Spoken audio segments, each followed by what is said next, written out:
Hello दोस्तों, welcome to arts वाला। स्वागत है आप सभी का आज के इस नए वीडियो में। आज इस वीडियो के अंतर्गत हम लोग देखने वाले हैं 12वीं के हिंदी के अंतर्गत इसका जो पहला पार्ट है बातचीत। उनके लेखक कौन है? बाल कृष्ण भट्ट। तो आज हम लोग बाल कृष्ण भट्ट के जीवनी इतिहास के बारे में जानेंगे। तो आप लोग बने रहिएगा वीडियो के अंत तक। और आज मैं आप लोगों को बाल कृष्ण भट्ट के बारे में जितना भी इम्पोर्टेंट तथ्य होगा उस सभी को कंप्लीट करवा दूंगा। तो चलिए शुरू करते हैं बिना किसी देरी के। तो पहला जो हमारा पाठ है बातचीत, इनके लेखक कौन है? बाल कृष्ण भट्ट। तो याद रखिएगा जो बाल कृष्ण भट्ट का जन्म कब हुआ था, तो 23 जून 1844 ईस्वी को।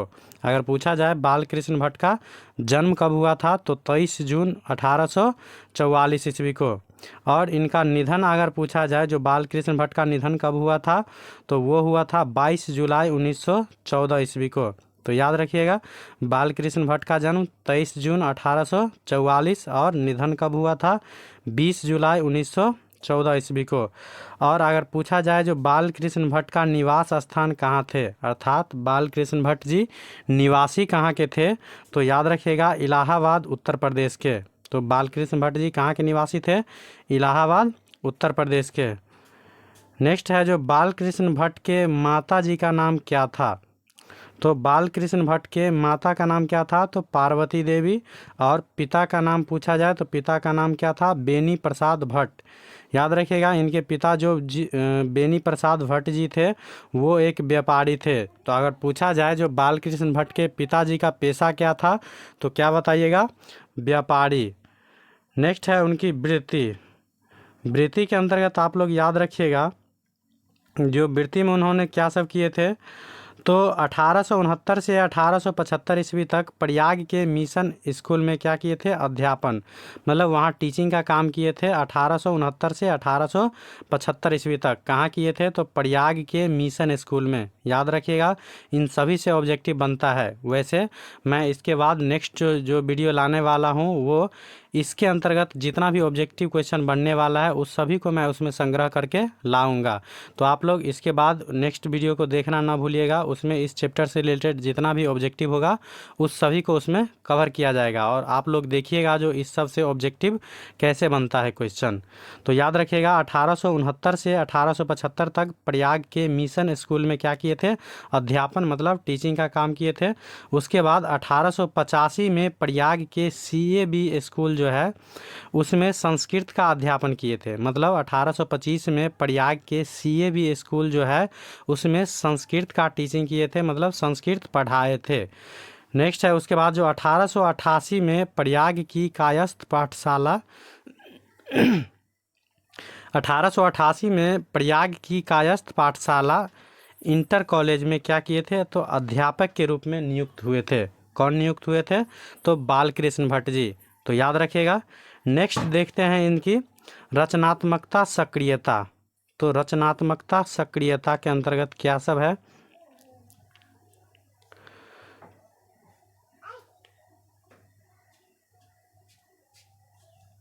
तो देखिए रचनात्मकता सक्रियता के अंतर्गत है जो भारतेंदु हरिश्चंद्र की प्रेरणा से हिंदी वर्धिनी सभा प्रयाग की ओर से 1877 में हिंदी प्रदीप नामक पत्रिका निकालना प्रारंभ किया।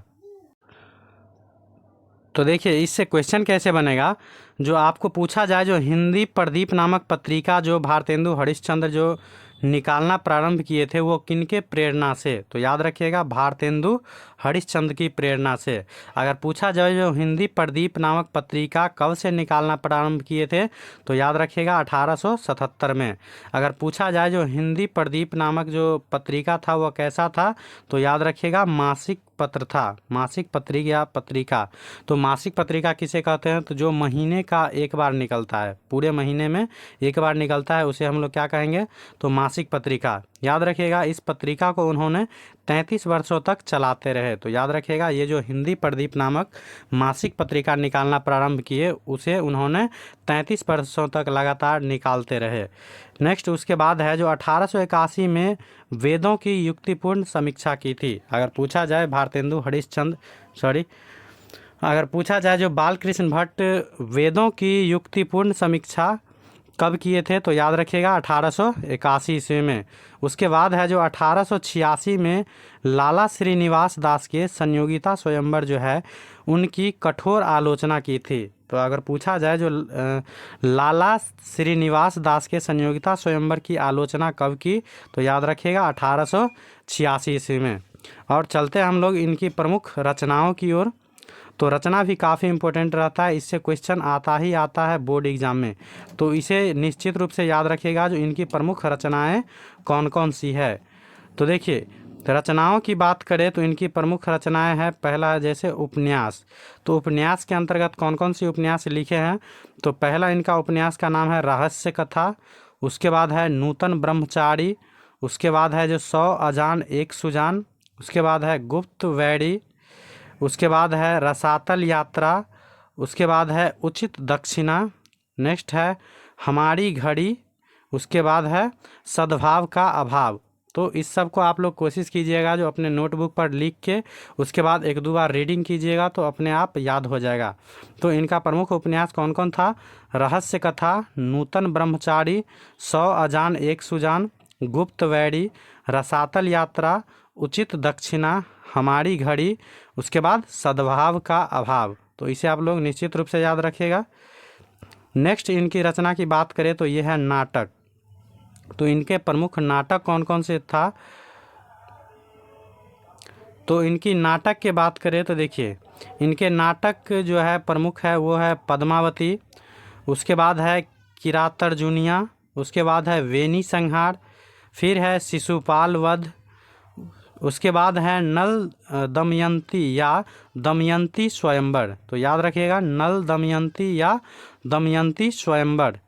नेक्स्ट है शिक्षादान, उसके बाद है चंद्रसेन, फिर है सीता वनवास, उसके बाद है पतित पंचम, उसके बाद है मेघनाथ वध, फिर कट्टर सुम की एक नकल, कट्टर सुम की एक नकल वृहनल्ला, फिर है इंग्लैंडेश्वरी और भारत जननी, इंग्लैंडेश्वरी और भारत जननी, उसके बाद है भारतवर्ष और कली, भारतवर्ष और कली, फिर है दो दूरदेशी, उसके बाद है एक रोगी और एक वैद्य, उसके बाद है रेल का विकट खेल और नेक्स्ट है बाल विवाह।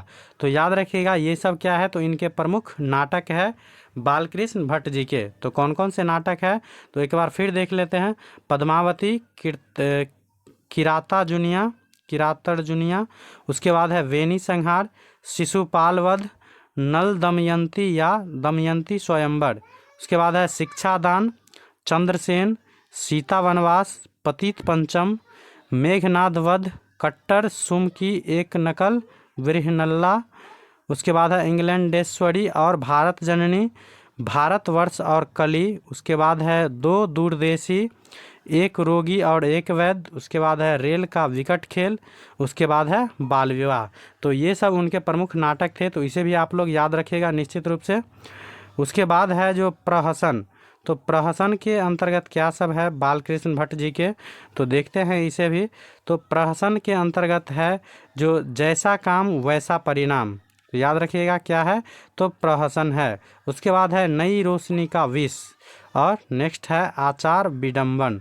तो याद रखिएगा इसका 3 प्रमुख प्रहसन है।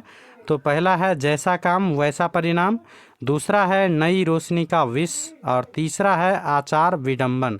तो इसे भी याद रखिएगा। उसके बाद है निबंध।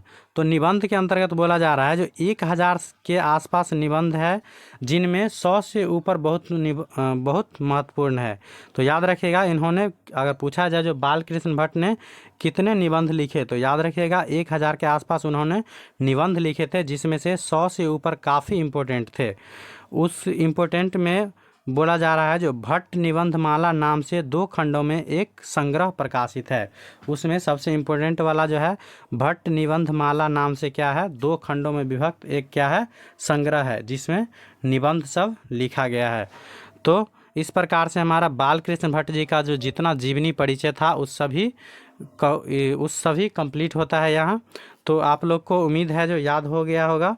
और नेक्स्ट इस चैप्टर से रिलेटेड ऑब्जेक्टिव को देखने के लिए आप लोग चैनल को सब्सक्राइब कर लीजिएगा और नेक्स्ट हम लोग इसी प्रकार के वीडियो लाते रहेंगे। तो थैंक यू फॉर वॉचिंग।